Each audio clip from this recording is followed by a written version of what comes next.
Shalom, sesuai kasih dalam Tuhan Yesus Kristus. Banyak orang Kristen yang sudah bertahun-tahun menjadi orang Kristen, menjadi anak Tuhan. Sudah mengikuti sekian banyak kebaktian, sudah mendengar sekian ratus firman Tuhan di dalam hidupnya. Tapi hidupnya tidak mengalami perubahan sama sekali. Saudara, orang-orang Kristen yang seperti ini ada di dalam bahaya untuk disingkirkan oleh Tuhan. Seperti perumpamaan yang Tuhan Yesus sampaikan. Ada seorang memiliki kebun anggur, dan di kebun anggur itu tumbuhlah sebatang pohon ara.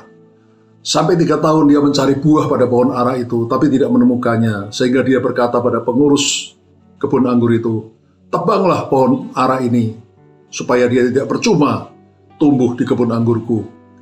Tapi pengurus atau penjaga kebun anggur itu berkata, "Tuan, biarkan 1 tahun ini dia tetap tumbuh di dalam kebun anggur ini. Aku akan mencangkul sekelilingnya dan memberikan pupuk kepadanya, supaya dia berbuah. Kalau tidak, tahun depan tebanglah dia." Saudara, jadi dari perumpamaan Tuhan Yesus ini kita tahu ada waktu yang Tuhan sediakan bagi setiap kita anak-anak Tuhan untuk berbuah, untuk menghasilkan buah. Apakah itu buah pertobatan, hidup kita berubah, tidak seperti yang dulu lagi. Kalau dulu kita suka menipu, sekarang kita tidak suka menipu lagi. Kalau dulu kita suka berbuat kejahatan, sekarang kita tidak berbuat kejahatan lagi, dan sebagainya. Kalau dulu kita yang senang berbuat dosa, kita tidak melakukannya lagi, dan seterusnya. Atau buah-buah jiwa-jiwa yang kita menangkan untuk Tuhan, dan seterusnya.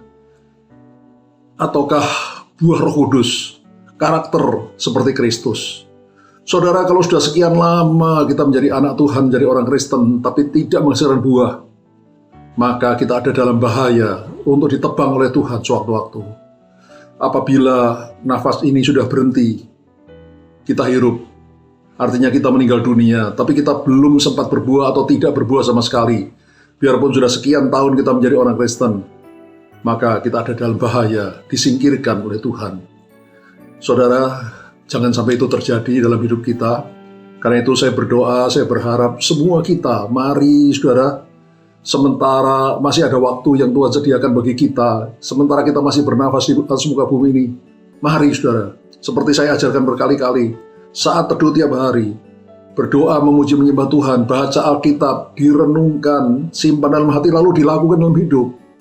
Kalau kita berbuat demikian, saudara, sudah saya pastikan, kita pasti akan berbuah. Karakter kita akan berubah, sifat-sifat kita berubah, dan juga banyak hal-hal yang baik yang kita lakukan untuk kemuliaan Tuhan.